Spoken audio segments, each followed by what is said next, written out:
हमारे काफ़ी ऐसे सब्सक्राइबर हैं जो हमारी वीडियो तो रेगुलर देखते हैं लेकिन सब्सक्राइब नहीं करते। तो अगर आप भी हमारी यूट्यूब फैमिली का हिस्सा बनना चाहते हैं तो सोनी नाइट क्लब को अभी सब्सक्राइब करें और बेल नोटिफिकेशन प्रेस करना भूलना मत।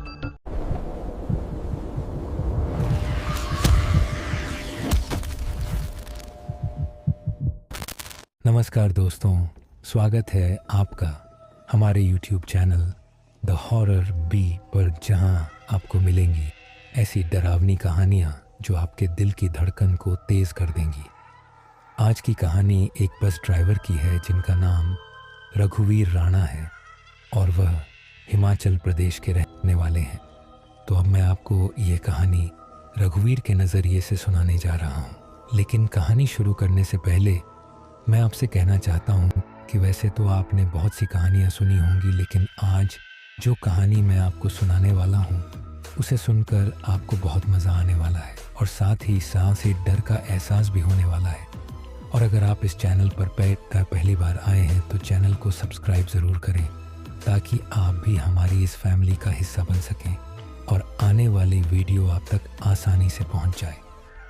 दोस्तों, आप सब कहानी को तो पूरा सुन लेते हो लेकिन वीडियो को लाइक नहीं करते, लेकिन इस बार मुझे पूरी उम्मीद है कि आप सब इस वीडियो को लाइक ज़रूर करेंगे ताकि मुझे भी यह एहसास हो सके कि मेरी मेहनत आपको पसंद आ रही है। आपका एक लाइक मुझे और भी बेहतरीन कहानियाँ लाने का हौसला देता है। तो चलिए अब ज़्यादा समय ना लेते हुए जल्दी से अपनी कहानी को शुरू करते हैं। दोस्तों, मेरा नाम रघुवीर है और मैं पेशे से एक बस ड्राइवर हूँ। मुझे बस चलाते हुए लगभग 20 साल हो गए हैं। इन 20 सालों में न जाने कितने ही रास्ते देखे हैं। कभी पहाड़ों की संकरी घुमावदार सड़कें तो कभी रात के सन्नाटे में सुनसान हाईवे। मेरी ज़िंदगी का ज़्यादातर समय स्टीयरिंग पकड़कर ही बीता है। रोज़ अलग अलग यात्री, अलग अलग किस्से। लेकिन सच कहूँ तो इस सफ़र में कुछ अनुभव ऐसे भी हुए हैं जिन्हें मैं आज तक भुला नहीं पाया। बस चलाना सिर्फ नौकरी नहीं, एक जिम्मेदारी है। सैकड़ों जानें मेरे भरोसे होती हैं। सर्दियों की धुंधली रातों में जब सड़क पर 10-10 मीटर आगे तक भी दिखाई नहीं देता, तब दिल की धड़कनें और तेज़ हो जाती हैं। और बरसात के मौसम में जब पहाड़ी रास्तों से पानी बहता है और गाड़ियाँ फिसलने लगती हैं, तब हर पल भगवान का नाम लेना पड़ता है। लेकिन इन सब के बीच कुछ ऐसे हादसे और कुछ ऐसे रहस्यमय किस्से भी हैं जिन्हें अगर मैं आपको सुनाऊं तो शायद आपको यकीन करना मुश्किल हो जाए। दोस्तों, वैसे तो मैंने बहुत सफ़र किया है, लेकिन एक सफ़र ऐसा भी था जिसने मेरी ज़िंदगी को अंदर तक झकझोर दिया था। वो रात इतनी खौफनाक हो सकती थी, यह मैंने कभी सोचा भी नहीं था। आज भी जब मैं उस भयानक रात को याद करता हूँ तो मेरी हालत ख़राब हो जाती है और मेरे रोंगटे खड़े हो जाते हैं। दोस्तों, आज मैं आपको उसी खौफनाक रात की दास्तान सुनाने जा रहा हूँ जो उस रात मेरे साथ बीता था। एक और बात और, वो ये है कि कहानी को पूरा सुनना, क्योंकि कहानी को पूरा सुनोगे तो ही इसका मज़ा आएगा। और जो भी बात मैं इस कहानी में बताऊँगा उसका ताल्लुक सीधा कहानी से ही होगा। तो चलिए अब ज़्यादा समय बर्बाद ना करते हुए सीधे अपनी कहानी पर आते हैं। दोस्तों, जो हादसा मेरे साथ हुआ था, यह बात आज से लगभग 10 साल पहले की है। तब मैं एक प्राइवेट बस चलाता था। हालांकि आज भी मैं एक प्राइवेट बस चलाता हूँ, लेकिन उस वक्त जो बस मैं चलाता था वो दूसरी थी और आज वाली बस अलग है।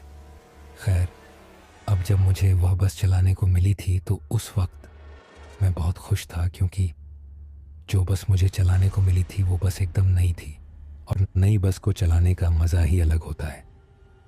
उस वक्त मेरे साथ मेरा एक कंडक्टर भी होता था। उसका नाम सुरेश था। सुरेश एक मस्त मौला इंसान था। वो मेरी हर बात मानता था और मेरी काफ़ी इज्जत भी करता था। खैर, हम लोग अपनी बस को एक शहर से दूसरे शहर ले जाते थे। हमारा अपना रूट था जिस पर हम रोज़ाना सवारियों को ले जाते थे। यह सिलसिला काफ़ी समय तक ऐसे ही चलता रहा, लेकिन फिर एक दिन हम लोग रोज़ की तरह अपनी बस को खड़ा करके सवारियों का इंतज़ार कर रहे थे। कुछ देर बाद हमारी बस सवारियों से भर जाती है। अब हमें जल्दी से उन सवारियों को उनकी मंजिल तक पहुंचाना था, लेकिन मेरा कंडक्टर सुरेश पता नहीं कहाँ चला जाता है। पहले तो मैं एक आध बार हॉर्न बजाता हूँ ताकि सुरेश को पता चल जाए कि अब हमें चलना चाहिए, लेकिन मेरे हॉर्न बजाने के बाद भी जब वो वापस नहीं आता तो मुझे अब गुस्सा आने लगता है, क्योंकि सवारियां भी अब परेशान हो चुकी थीं। बस पूरी तरह से भर चुकी थी। तभी अचानक मेरी नज़र दूसरी तरफ के साइड मिरर में पड़ती है, तो मैं देखता हूँ कि मेरा कंडक्टर सुरेश किसी आदमी से बात करता हुआ मुझे दिखाई देता है। अब जब मैं उसको किसी आदमी से बात करते हुए देखता हूँ तो मैं फिर से 2 से 3 बार हॉर्न बजाता हूँ और फिर अपनी बस को स्टार्ट करता हूँ। मेरे बस स्टार्ट करते ही मेरा कंडक्टर सुरेश उस आदमी से बात ख़त्म करके बस में चढ़ जाता है। अब जब सुरेश बस में आता है तो मैं थोड़े गुस्से में सुरेश से कहता हूँ, तुम्हें हॉर्न की आवाज़ सुनाई नहीं देती क्या? कब से हॉर्न बजा रहा हूँ, कुछ दिनों से मैं तुम्हें देख रहा हूँ, तुम्हारा मन काम में नहीं लग रहा। तो मेरी बात सुनकर सुरेश मुझसे कहता है, नहीं उस्ताद, ऐसी बात नहीं है, मैं तो बस एक आदमी से बात कर रहा था। तभी मुझे थोड़ी देर लग गई। उसकी बात सुनकर मैं उससे कहता हूँ, ऐसी क्या बात थी जो तुम्हें मेरा हॉर्न भी सुनाई नहीं दिया? तो मेरी बात सुनकर वो मुझसे कहता है, उस्ताद, बात हमारे फ़ायदे की ही है, तभी तो मुझे देर लगी। उसके मुंह से ऐसी बात सुनकर मैं सुरेश से कहता हूँ, हमारे फ़ायदे की कौन सी बात हो सकती है? और वो आदमी कौन था जिससे तुम बात कर रहे थे? तो मेरी बात सुनकर सुरेश मुझसे कहता है कि उस्ताद, जिस आदमी के साथ मैं बात कर रहा था वह यहीं पीछे के एक गांव का है, और वह मुझसे बारात ले जाने को कह रहा था। मतलब कि वह कह रहा था कि उसके बेटे की शादी है और वह अपने लड़के की बारात हमारी बस से ले जाना चाहता है। उस्ताद, मैंने उसे आपसे बात करने को कहा है और उसे यह भी बताया है कि कल उस्ताद तुमसे बात करेंगे। आज हमें देर हो रही है, कल आना। उसके बाद सुरेश मुझसे कहता है कि उस्ताद, मैंने उससे कल आपसे मिलने को कहा है और उससे कहा है कि उस्ताद से ही आप इस बारे में बात करना, और अगर वह मान गए तो लेन देन की बात भी कर लेना। अपने कंडक्टर की बात सुनकर मैं उससे कहता हूँ, अच्छा तो यह बात है, कोई बात नहीं, कल देखते हैं क्या बात बनती है। उसके बाद मेरा कंडक्टर सुरेश मुझसे कहता है, उस्ताद, मुझे तो वो आदमी पैसे वाला लगता है, क्योंकि वो मुझसे कह रहा था कि पैसों की चिंता मत करो, जितने लगेंगे मैं दूंगा, आप बस हमारी बारात चलाने के लिए तैयार हो जाओ। उस्ताद, मेरे हिसाब से तो हमें इस बारात से काफ़ी फ़ायदा होगा। एक तो अच्छे खासे पैसे भी मिलेंगे और शादी का लुत्फ़ भी उठा लेंगे। अपने कंडक्टर की यह बात सुनकर मैं भी हामी भर देता हूँ और फिर हम लोग अपनी बस को लेकर अपनी मंजिल की तरफ निकल जाते हैं। अब वो दिन तो निकल जाता है, लेकिन फिर अगले दिन जब हम दोबारा से अपनी बस को वापस लाकर बस स्टैंड में खड़ा करके सवारियों का इंतज़ार करते हैं तो अगले दिन वही आदमी फिर से हमें उसी बस स्टैंड में मिलता है, और इस बार भी वह आदमी मेरे कंडक्टर से बात करता है। मैं उस वक्त एक होटल पर चाय पी रहा था। अब मेरा कंडक्टर और वह आदमी दोनों मेरे पास होटल में पहुंच जाते हैं।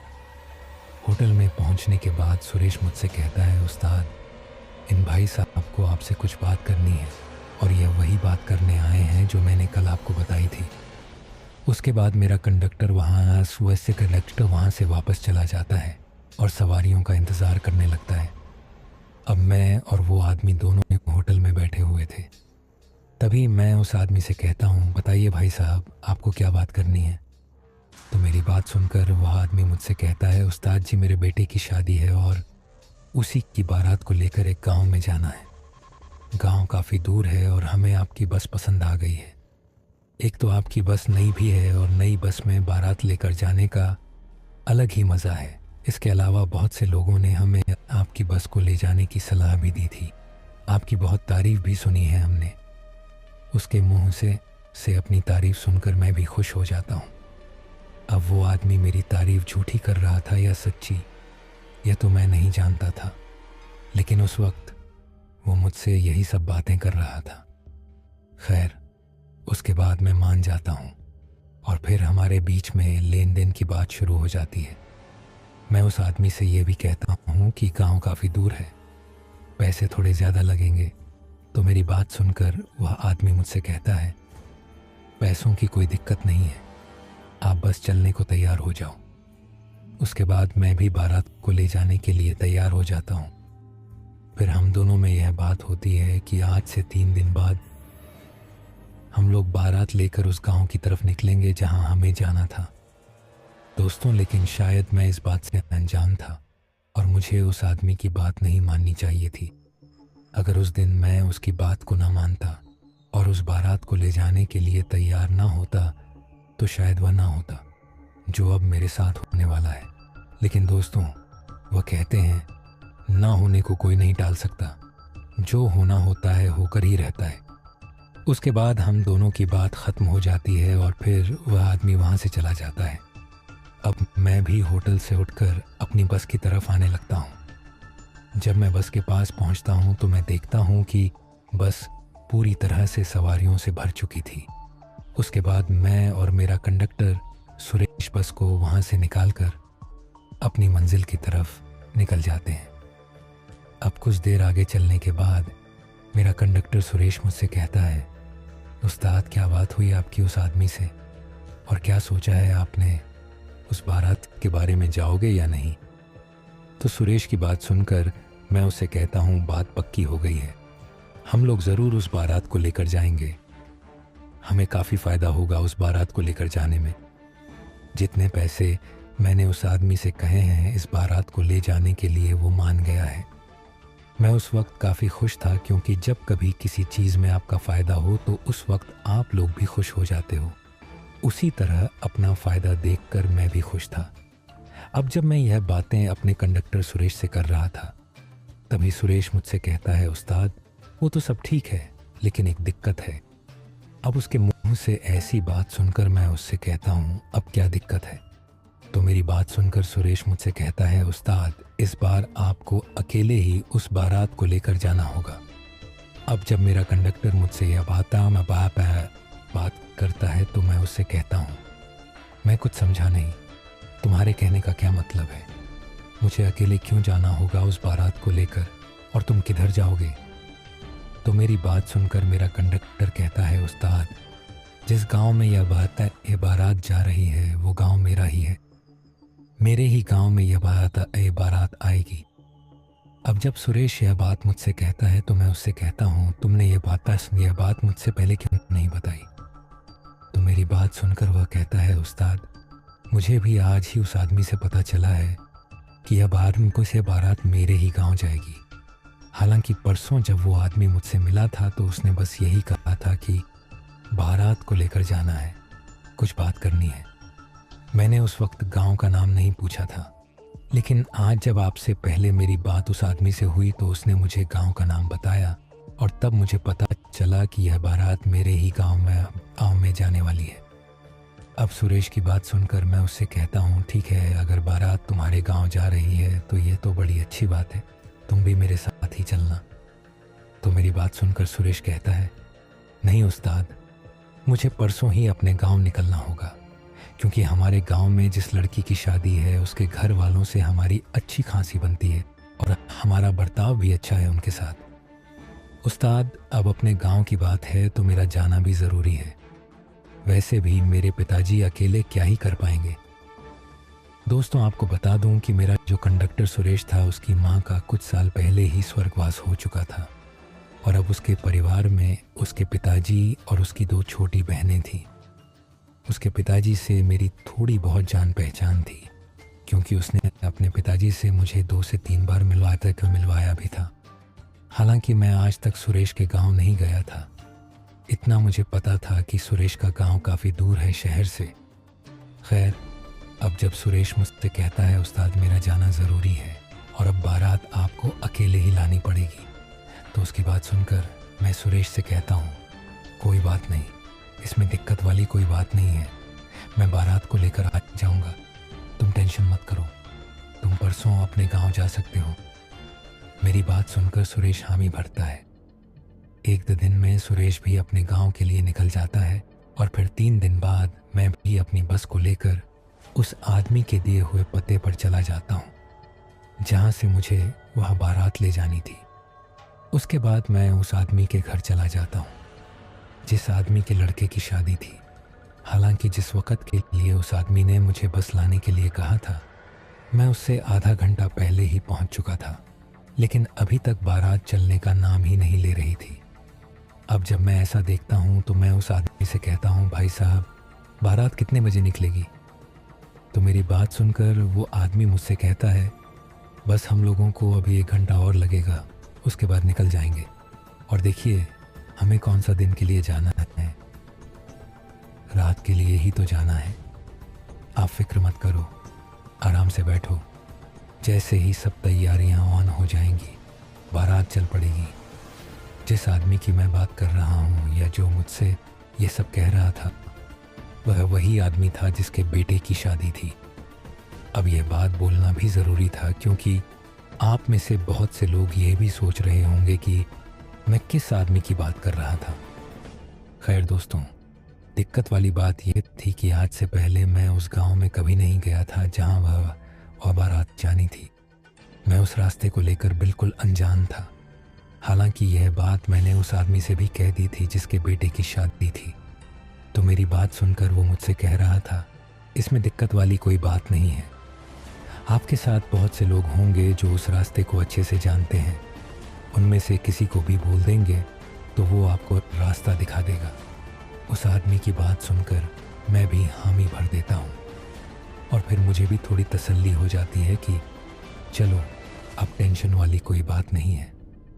वैसे भी इन बारातियों में से बहुतों को उस रास्ते का पता होगा, तो उनमें से ही किसी 1-2 को अपने साथ केबिन में बिठा लूँगा और रास्ते का पता कर लूँगा। खैर, अब काफ़ी देर वहाँ बैठने के बाद बारात चलने के लिए तैयार हो जाती है। उन्होंने निकलने में काफ़ी देर कर दी थी। अब जैसे कि उस आदमी ने मुझसे कहा था कि बारात रात के लिए जानी है, तो दिक्कत वाली कोई बात नहीं थी।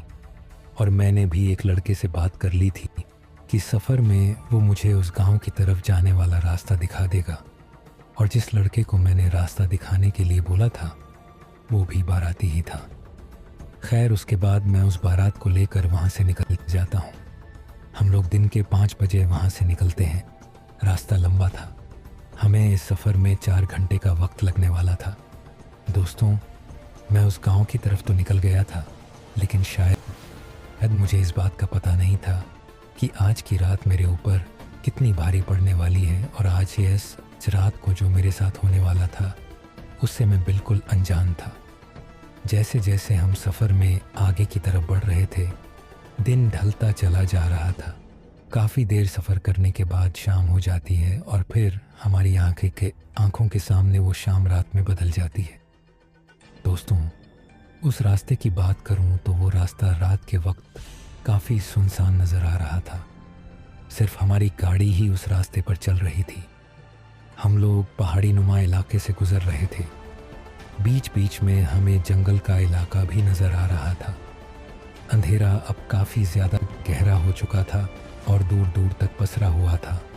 हम सिर्फ उतना ही देख पा रहे थे जितना हमारी गाड़ी की हेडलाइट्स हमें दिखा रही थी।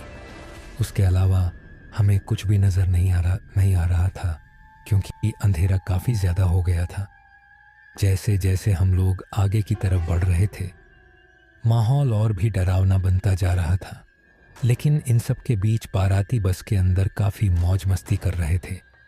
ढोल और शहनाई की गूंज हमें साफ सुनाई दे रही थी। इन आवाज़ों की वजह से वो सफ़र हमें बिल्कुल मज़ेदार लग रहा था और मैं भी उन बारातियों के साथ थोड़ा मौज में था। अब कुछ देर और सफ़र करने के बाद हम अपनी मंजिल पर पहुंच जाते हैं। मतलब कि हम लोगों ने 4 घंटे का सफ़र पूरा कर लिया था और अब हम लोग उस गांव तक पहुंच गए थे जहां हमें जाना था। मैं अपनी बस को थोड़ा साइड में लगा लेता हूं और फिर मेरी बस में से सारे बाराती उतरने शुरू हो जाते हैं। कुछ ही देर में सभी बाराती बस से उतर जाते हैं। अब जब हम सब उस जगह उतर जाते हैं तो हमें वहाँ कोई गांव नज़र नहीं आता। अब जब ऐसा होता है तो मैं उस लड़के से पूछता हूँ कि यहाँ तो कोई गांव मुझे नज़र नहीं आ रहा। फिर तुमने मुझे यहाँ रुकने को क्यों कहा? यह बात मैं जिस लड़के से कर रहा था, यह वही लड़का था जिसने मुझे यहाँ तक रास्ता दिखाया था, और यह भी बाराती था। खैर, मेरी बात सुनकर वो लड़का मुझसे कहता है, उस्ताद जी, यही हमारी मंजिल है जहाँ हमें उतरना था। और जिस गांव की आप बात कर रहे हो, जहाँ यह बात है कि बारात जानी है, तो वो गांव यहाँ से नीचे की तरफ है। यहाँ से हमें वहाँ पहुँचने में 20 से 25 मिनट लगेंगे। अब वहाँ तक तो गाड़ी नहीं जा सकती, तो वहाँ तक हमें पैदल ही सफ़र करना पड़ेगा। उस लड़के की बात सुनकर मैं अपनी बस को अच्छे से लॉक कर देता हूँ, और फिर मैं भी उस बारात के लोगों के साथ पैदल ही उस रास्ते पर नीचे की तरफ चल पड़ता हूँ। उस गांव तक जाने के लिए कोई सड़क नहीं बनी थी, 6 सड़कें बनी थी, तो हमें पैदल ही जाना था। खैर, अब लगभग आधे घंटे के पैदल सफ़र के बाद हम उस गांव में पहुंच जाते हैं जहां हमें जाना था। बारात का अच्छे से स्वागत किया गया और मुझे वहां अपना कंडक्टर सुरेश भी मिला। सुरेश ने मुझे अपने पिताजी से भी मिलाया। उनका नाम हरिकिशन था।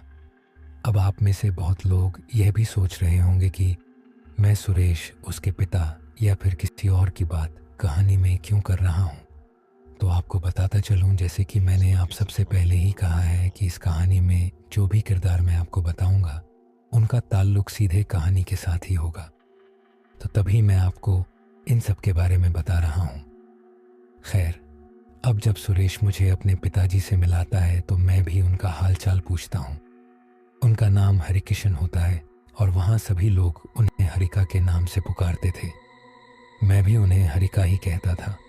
वो बहुत अच्छे इंसान थे और वो मुझसे कह रहे थे, बेटा रात को सोने के लिए हमारे घर में चले आना, वहाँ तुम्हें कोई दिक्कत नहीं होगी क्योंकि वैसे भी तुम काफ़ी थक चुके होंगे। पहले तुम शादी का आनंद लो, खाना पीना अच्छे से खाकर सुरेश के साथ हमारे घर चले आना। तो उनकी बात सुनकर मैं उनसे कहता हूँ, कोई बात नहीं हरिका का, मैं ज़रूर आऊँगा। उसके बाद वह वहाँ से चले जाते हैं। अब कुछ देर तक तो सब ठीक रहता है, लेकिन फिर मेरी लड़ाई हो जाती है। अब आप लोग सोच रहे होंगे कि कैसी लड़ाई, तो आपको बताता चलूं कि मेरी लड़ाई उन्हीं बारातियों के कुछ लोगों के साथ हो जाती है। जिन लोगों से मेरी लड़ाई हो जाती है वो लोग काफ़ी नशे में थे। वो लोग जानबूझकर मुझे तंग करने लगे थे। आप लोगों को तो पता ही है कि काफ़ी लोग ऐसे होते हैं जो शराब के नशे में आकर जानबूझकर लड़ना चाहते हैं, और ये लोग भी बिल्कुल वैसे ही थे। अब जब वो लोग मुझे तंग कर रहे थे, पहले तो मैंने कुछ देर बर्दाश्त किया, लेकिन जब बात बर्दाश्त के बाहर हो जाती है तो फिर उनमें से मैं एक दो को पीट देता हूँ, क्योंकि उन लोगों ने मेरे साथ हाथापाई शुरू कर दी थी और अपनी आत्मरक्षा के लिए मुझे उन पर हाथ उठाना पड़ा। हालांकि मैंने उन्हें काफ़ी समझाया भी था, लेकिन वह मेरी बात को मान ही नहीं रहे थे, क्योंकि शराबी आदमी को समझाना मतलब पत्थर पर सर पटकने के बराबर होता है। और उस वक्त मेरा भी यही हाल था। जब उन लोगों ने मेरी बात नहीं मानी और वो लोग मुझसे हाथापाई पर उतर आए, तो फिर मुझे अपना हाथ उठाना पड़ा। हालांकि मैं ऐसा करना नहीं चाहता था। मैं नहीं चाहता था कि मैं ऐसे किसी की शादी का मज़ा ख़राब करूं, लेकिन मैं करता भी क्या, उन लोगों ने मुझे मजबूर कर दिया था हाथ उठाने पर। खैर, अब जब ऐसा होता है तो दूल्हे का बाप मेरे पास आता है और वह भी मुझसे थोड़ा अजीब तरीके से बात करता है। वो मुझसे कहता है, आपकी गलती है, आपने इनको क्यों मारा। मैं उस आदमी को काफ़ी समझा रहा था, लेकिन वह आदमी मेरी बात को मान ही नहीं रहा था। मेरे काफ़ी बार समझाने के बाद भी जब वह आदमी समझा नहीं, तो फिर बात पैसों के लेन देन पर आ गई। मैंने भी उससे कह दिया, ठीक है, अगर मेरी गलती है तो ठीक है, मुझे ही गलत समझो। आप मेरे जितने पैसे बनते हैं मुझे दे दो, उसके बाद आप जानो और आपका काम जाने। मेरी बात सुनकर उस आदमी का मन भी मुझसे लड़ने का हो जाता है, लेकिन फिर 2-3 लोगों के समझाने के बाद जितने मेरे पैसे बनते थे वो मुझे दे देता है। दोस्तों, मुझे उन लोगों की समझ ही नहीं आ रही थी कि आखिर उन सब ने मेरे साथ ऐसा क्यों किया। बारात के लगभग आधे से ज़्यादा लोग शराब के नशे में थे और यह सब शराब के कारण ही हुआ था। इसलिए दोस्तों कहते हैं कि शराब से जितना दूर रहो अच्छा है। ये अच्छी चीज़ नहीं होती, और अगर कोई पीता भी है तो उसे उतनी ही पीनी चाहिए जितने में वह खुद को संभाल सके, क्योंकि शराब जो है वो इज्जत बेइज्जती नहीं देखती। खैर, उसके बाद मेरा भी सारा मूड ख़राब हो गया था। मैं अब एक पल भी वहाँ रुकना नहीं चाहता था। मेरा कंडक्टर सुरेश भी वहीं पर था। उसने भी वहाँ पर लड़ाई में मेरा साथ दिया था। अब जब मैं वहाँ रुकना नहीं चाहता था तो मैं सुरेश से कहता हूँ, सुरेश मैं जा रहा हूँ, मुझे अब यहाँ नहीं रुकना। तो मेरी बात सुनकर सुरेश मुझसे कहता है, उस्ताद आपका इस वक्त यहाँ से जाना ठीक नहीं रहेगा। आप मेरी बात मानो, आज की रात रुक जाओ, सुबह होते ही निकल जाना। सुरेश ने मुझे काफ़ी समझाया, लेकिन मेरा मूड ख़राब हो चुका था और मैं अब एक पल भी वहाँ रुकना नहीं चाहता था। सुरेश के पिताजी को इस बारे में कोई भी पता नहीं था। वह अपने घर चले गए थे। दोस्तों, मैं सुरेश की बात को ना मानकर सीधा अपनी बस की तरफ उस गांव से पैदल ही ऊपर की तरफ चल पड़ता हूँ, जो मेरी सबसे बड़ी गलती थी। काश उस वक्त मैंने अपने कंडक्टर सुरेश की बात मान ली होती तो वह ना होता जो अब मेरे साथ होने वाला है। खैर, लगभग आधे घंटे का पैदल सफ़र करने के बाद मैं अपनी बस के पास पहुंच जाता हूं, और मैं अकेला ही वहां से आया था। मैं भूत प्रेत पर विश्वास नहीं करता था, तो डरने का तो सवाल ही पैदा नहीं होता था। अब जब मैं अपनी बस के पास पहुंचता हूं तो बस के पास पहुंचते ही थोड़ा रुकता हूं, क्योंकि नीचे से पैदल आने के कारण मेरी सांसें थोड़ी तेज चल रही थीं और मैं थक भी गया था। मेरा गला सूख गया था और मुझे प्यास भी लगी थी। कुछ देर रुकने के बाद मैं अपनी बस को खोलता हूँ और उसमें चढ़ जाता हूँ। बस में चढ़ने के बाद मैं पानी की बोतल ढूंढता हूँ, लेकिन मुझे कहीं भी पानी की बोतल नज़र नहीं आती। शायद किसी बाराती ने ले ली हो या फिर कहीं पे फेंक दी हो। खैर, अब अपनी प्यास को भूलकर मैं सीधे बस स्टार्ट करता हूँ और वहाँ से निकलने की सोचता हूँ। लेकिन अब एक दिक्कत हो जाती है। दोस्तों, वो दिक्कत ये होती है कि बस को सड़क से मैं मोड़ नहीं सकता था। ऐसा इसलिए था क्योंकि सड़क जो थी वह सिंगल थी और मुझे बस को मोड़ने के लिए एक खुली जगह चाहिए थी, जहाँ से मैं अपनी बस को आसानी से मोड़ सकूं। अब जिस जगह मेरी बस खड़ी थी वहाँ तो मैं बस को मोड़ नहीं सकता था। इसके लिए मुझे बस को थोड़ा आगे ले जाना पड़ा ताकि कोई खुली जगह दिखे जहाँ बस आसानी से मुड़ जाए। खैर, अब मैं बस को वहाँ से स्टार्ट करके आगे की तरफ बढ़ जाता हूँ। करीब आधा किलोमीटर बस चलाने के बाद मुझे एक खुली जगह दिखाई देती है और वहाँ पर पानी का एक चश्मा भी था। पानी के चश्मे से पानी निकलता देख मेरी प्यास अब और भी तेज़ हो जाती है। लेकिन वहीं मुझे कुछ ऐसा दिखाई देता है जिसे देखकर तो कुछ पल के लिए मैं थोड़ा हैरान हो जाता हूँ और मुझे अजीब भी लगता है। दोस्तों, अब आप लोग यह सोच रहे होंगे कि ऐसा मैंने क्या देख लिया जिसे देखकर मैं हैरान हो गया और मुझे अजीब लगा। तो आपको बताता चलूं, जैसे ही मैं अपनी बस को उस खुली जगह के पास ले जाता हूं, तभी मेरी बस की हेडलाइट्स की रोशनी उस पानी के चश्मे पर पड़ती है और जैसे ही हेडलाइट्स उस चश्मे पर पड़ती हैं, मेरी नज़र कुछ लोगों पर पड़ती है जो उस चश्मे के पास खड़े दिखाई दे रहे थे। अब यह मैं नहीं जानता था कि रात के इस वक्त वो उस चश्मे पर क्या कर रहे हैं, क्योंकि वो वक्त सर्दियों का था और सर्दियों में तो जल्दी रात हो जाती है और इस वक्त तो रात के लगभग 12 बजे आने को आए थे। तो इतनी रात को ये लोग यहाँ करने क्या आए हैं, यही सोचकर मैं थोड़ा हैरान था। अब अगर गर्मियों का वक्त होता और अगर यह लोग मुझे 8 बजे से 9 बजे के बीच दिखते तो बात नॉर्मल रहती, क्योंकि सबको पता होता है कि पानी भरने आए होंगे। लेकिन यहाँ तो उल्टा ही चल रहा था। वक्त सर्दियों का है और ये आदमी इतनी रात को आखिर उस चश्मे पर कर क्या रहे हैं। दोस्तों, ये सब बातें मेरे दिमाग में चल रही थी। खैर, उसके बाद मैं खुद से कहता हूँ, छोड़ना यार, मुझे क्या करना है, मुझे तो अपनी प्यास बुझानी है और यहाँ से निकल जाना है। मेरे लिए यह पूरी रात यहाँ क्यों ना रहे, मुझे इससे क्या। अब उन लोगों की बात करूँ तो उनमें से 2 आदमी और 2 औरतें थीं। उन दोनों औरतों ने काले रंग के कपड़े पहने हुए थे और घूंघट किया हुआ था और वहीं जो दो आदमी थे उन्होंने सफ़ेद कपड़े पहने हुए थे। अब उन लोगों को उस तरह खड़े देखकर मैं थोड़ा हैरान ज़रूर हुआ, लेकिन फिर मैंने उस बात को नज़रअंदाज कर दिया। सबसे पहले तो मैंने अपनी बस को अच्छे से मोड़ लिया, और जैसे ही मेरी बस पूरी तरह से मुड़ गई तो सबसे पहले मैंने अपनी बस को वहीं साइड में खड़ा कर दिया और फिर उस चश्मे से पानी पीने के लिए बस से उतर गया। अब जब मैं बस से नीचे उतरा तो मैं वहाँ से सीधा पानी के चश्मे की तरफ बढ़ जाता हूँ। दोस्तों, जैसे जैसे मैं उस चश्मे की तरफ बढ़ रहा था, मेरे जिस्म के जो बाल थे वह खड़े होने लग जाते हैं, ठीक उसी तरह से जैसे किसी को जब ज़्यादा ठंड का एहसास होता है तो उसके जिस्म के बाल खड़े हो जाते हैं। ठीक उसी तरह से मेरे साथ भी ऐसा हो रहा था। लेकिन फिर मैं सोचता हूँ कि हो सकता है ये सब ठंड के कारण ही हो। खैर, उसके बाद जब मैं चश्मे के काफ़ी करीब पहुँचता हूँ तो मुझे काफ़ी गंदी बदबू आने लगती है। अब जब मुझे वह बदबू आती है तो मैं सोचता हूँ कि काफ़ी अजीब लोग हैं, इतनी बदबू में भी कैसे खड़े बैठे हैं। इन पर तो इस बदबू का जैसे कोई असर ही नहीं हो रहा। दोस्तों, एक और बात थी जिसको देखकर मुझे काफ़ी अजीब लगता है, और उससे मुझे उन लोगों पर थोड़ा बहुत शक होने लगता है। अब जो शक मुझे उन पर हो रहा था वह दो किस्म का था।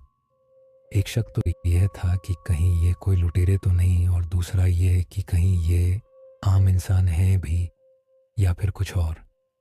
मतलब कि मुझे थोड़ा अजीब लग रहा था। अब ऐसा मुझे इसलिए लग रहा था क्योंकि वो जो दो औरतें और दो आदमी थे वो एकदम चुपचाप खड़े थे, और उनके हाथ में मुझे उस वक्त कोई भी बर्तन नज़र नहीं आ रहा था जिससे यह पता चल सके कि वह पानी के लिए आए हैं। और अब जब मैं उनके काफ़ी करीब पहुंचता हूं तो वह सभी मुझे काफ़ी अजीबोगरीब तरीके से घरे जा रहे थे।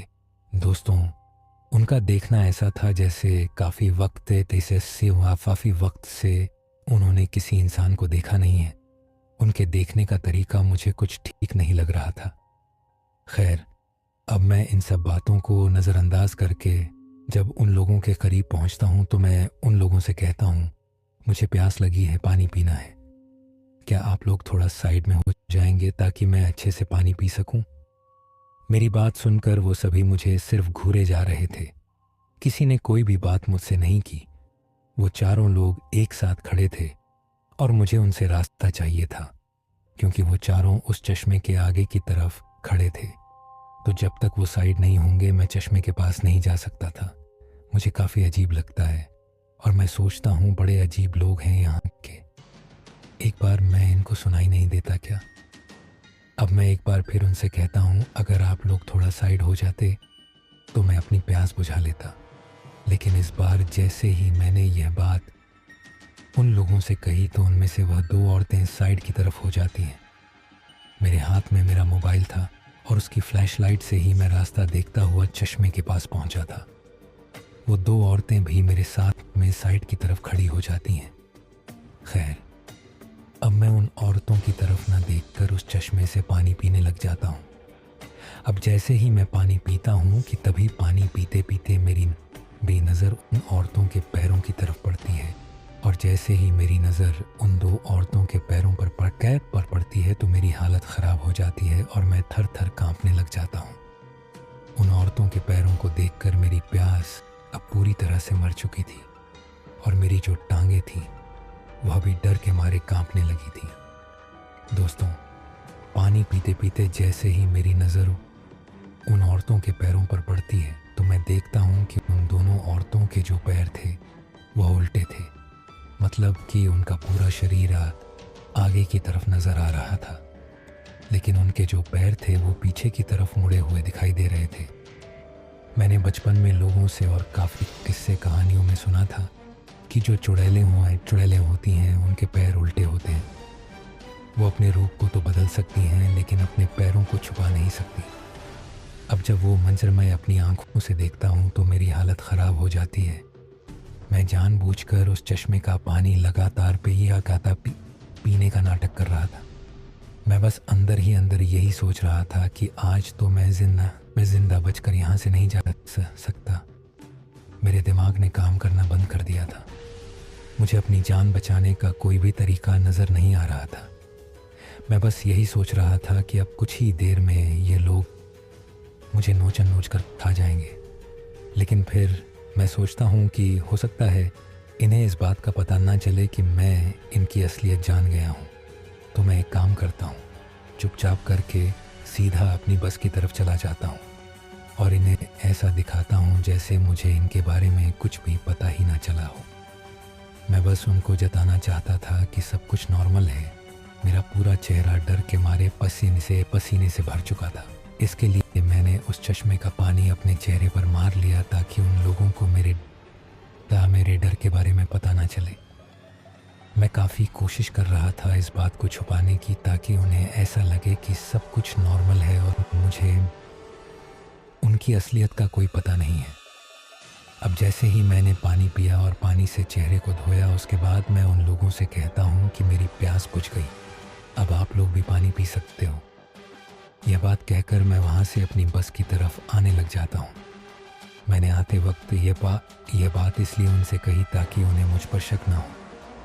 अब जैसे जैसे मैं अपनी बस की तरफ चल रहा था, मुझे ऐसा लग रहा था जैसे अभी पीछे से कोई मेरे ऊपर झपट जाएगा और फिर मुझे मार कर खा जाएगा।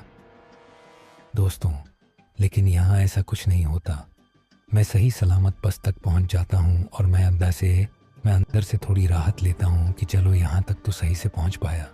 हो सकता है उन्हें मुझ पर शक ना हुआ हो। उसके बाद मैं ज़्यादा ना सोचकर सीधे अपनी बस की खिड़की को खोलता हूँ और बस में चढ़ जाता हूँ।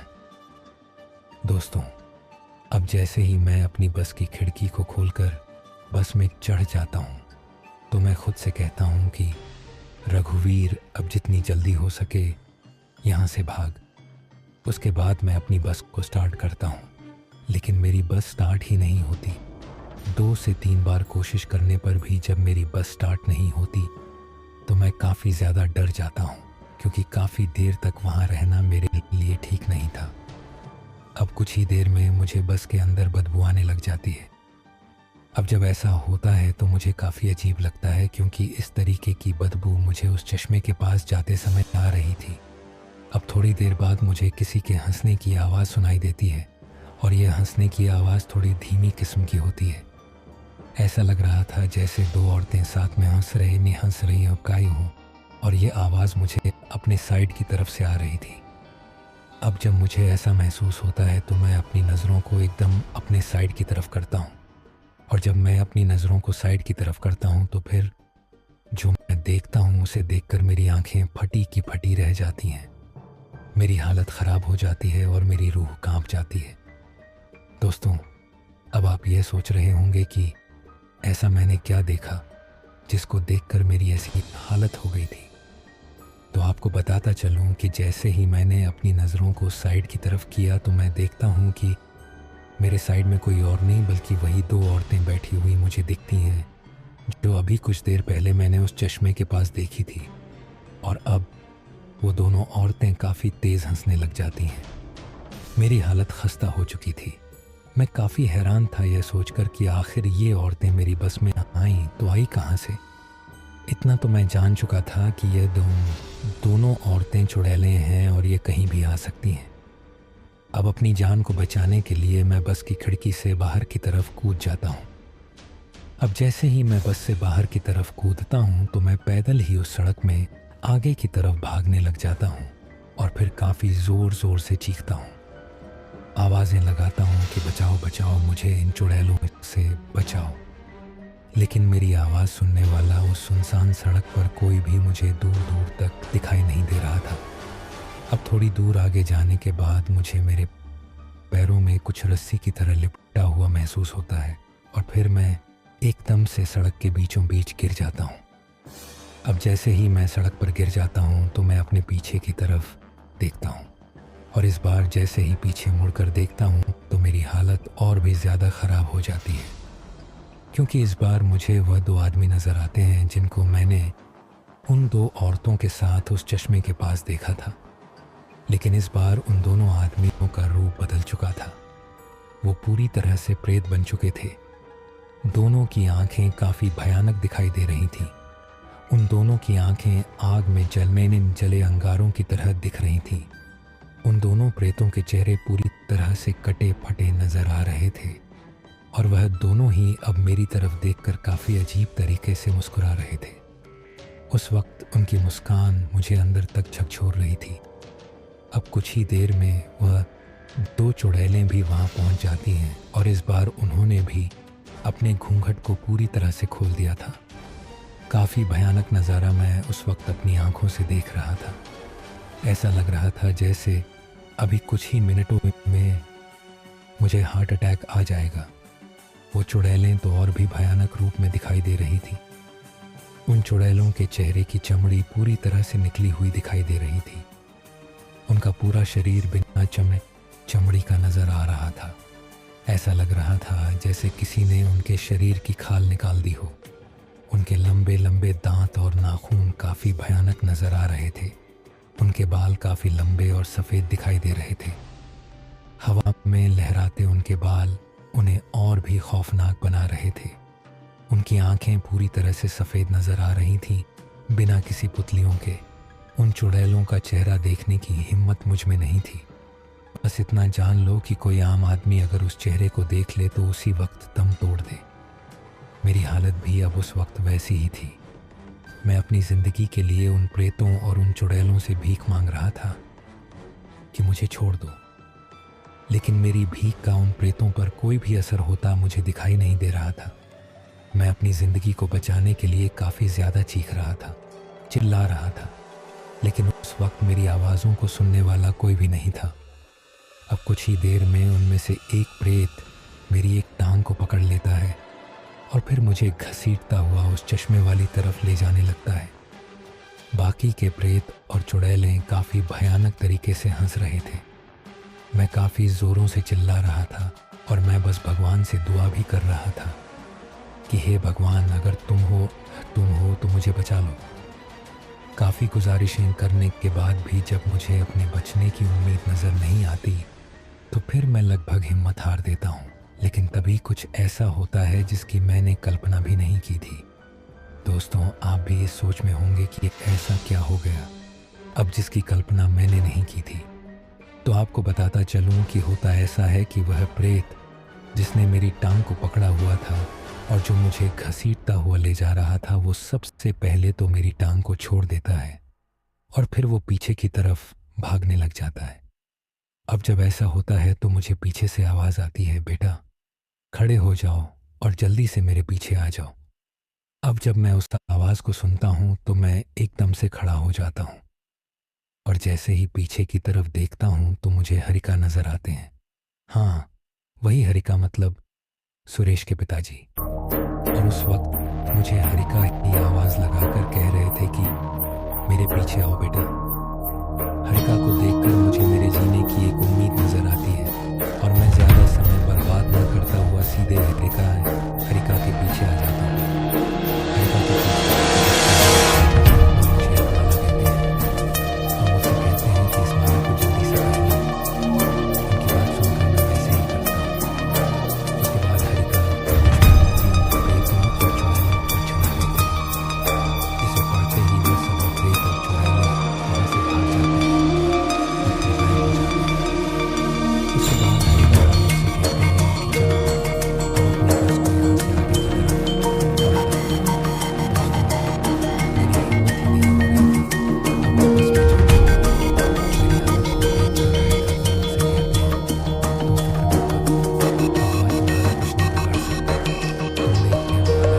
अब वह प्रेत तुम्हारे आसपास नहीं आ सकते। अब समय बर्बाद न करते हुए जल्दी से अपने बस को आगे पहले तो अपनी बस में चढ़ जाओ। हरिका अपनी बस में चढ़ता है।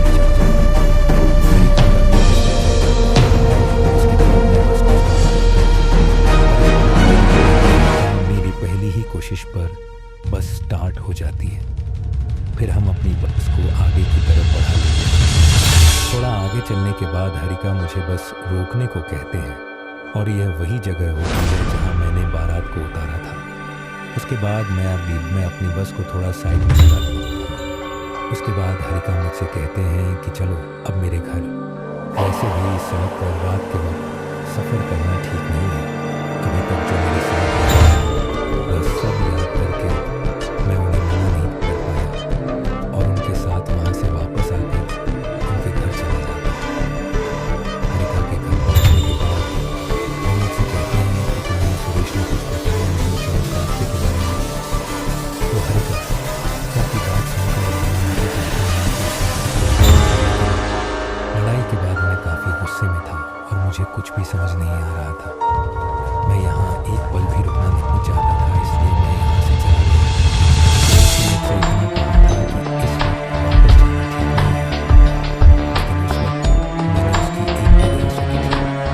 लेकिन अब मुझे उस बात पर काफ़ी पछतावा होता है। मेरी बात सुनकर हरी काका मुझसे कहते हैं कि पछताने की क्या बात है। और वह मुझसे कि आज तुम बच गए। अगर मैं सही समय पर ना आता तो तुम उन प्रेतों का शिकार हो जाते। वो मुझसे यह भी कहते हैं कि यह तो शुक्र है कि सुरेश मेरे पास दौड़ता हुआ आया और उसने मुझसे कहा कि उस्ताद अकेले ही अपने बस की तरफ चले गए। मैंने सुरेश को काफ़ी डांटा भी। उसने मुझसे कहा कि उस्ताद गुस्से में थे और उन्होंने मेरी बात नहीं मानी। सुरेश की बात सुनकर तुम्हारे पास पहुंचने की कोशिश करने लगी। मुझे पता था कि तुम बस को मोड़ने के लिए आगे की तरफ गए हो और मुझे इस बात का भी पता था कि तुम जरूर उन प्रेतों के हाथ लगोगे। मैंने तुम्हारी गलती को पता किया। ये तो शुक्र है भगवान का कि तुम्हारी जान बच गई। दोस्तों, उस वक्त मैं भगवान का शुक्र अदा करता, लेकिन सच्चाई यह भी थी कि हरिका उस वक्त मेरे लिए किसी भगवान से कम नहीं थे। अगर वह ना होते तो शायद आज मेरी मौत ना होती। उसके बाद मैं बारात में जाता हूँ और हमेशा चाहता हूँ मैं अपने बस पहुँच जाऊँ। तो जो बारात मैंने रात को वहाँ पहुँचाई थी, उसी में से वो आदमी मुझे मिलता है जिसके लड़के की शादी थी। वो मुझसे माफ़ी मांगता है और मुझसे कहता है कि जो आपसे लड़ाई हुई दरअसल हमारे ही लोगों की गलती थी जो शराब के नशे में आकर आपसे लड़ बैठे। आप हमें माफ़ करना और सब कुछ भूलकर इसी बारात को वापस लेकर चलना। बारात को वापस लेकर जाने के लिए मैं आपको दूसरे पैसे भी दूंगा। दोस्तों, अब मैं बिल्कुल भी उस आदमी की बात मानने के लिए तैयार नहीं था, लेकिन हरी काका ने मुझे समझाया कि गलती इंसानों से हो जाती है। तुम भी इन्हें माफ़ करो और बारात को वापस लेकर जाना। अब हरी काका की बात को मैं टाल नहीं सकता था क्योंकि उन्हीं के कारण मैं जिंदा था। उसके बाद मैं हरी काका की बात मानकर उस बारात को वापस ले जाने के लिए तैयार हो जाता हूँ और फिर बारात को लेकर वैसे ससक लेकर वहाँ से वापस चला जाता हूँ। दोस्तों, आज अगर मैं ज़िंदा हूँ तो ये सब हरी काका की बदौलत है। अगर उस रात वह मेरी मदद करने ना आते तो शायद ये कहानी आप तक ना पहुँच पाती। एक और बात जो मैं आपसे कहना चाहता हूँ और वो ये है कि आज हरी काका हम लोगों के बीच जिंदा नहीं है। आज से 4 साल पहले उनका स्वर्गवास हो चुका है, लेकिन आज भी वह मेरी यादों में जिंदा है। तो दोस्तों, कैसी लगी हमारी यह कहानी? अगर आपको ऐसी और भी कहानियाँ सुननी हैं तो हमारे चैनल को सब्सक्राइब करना बिल्कुल मत भूलिएगा। अब अलविदा कहना चाहता हूँ।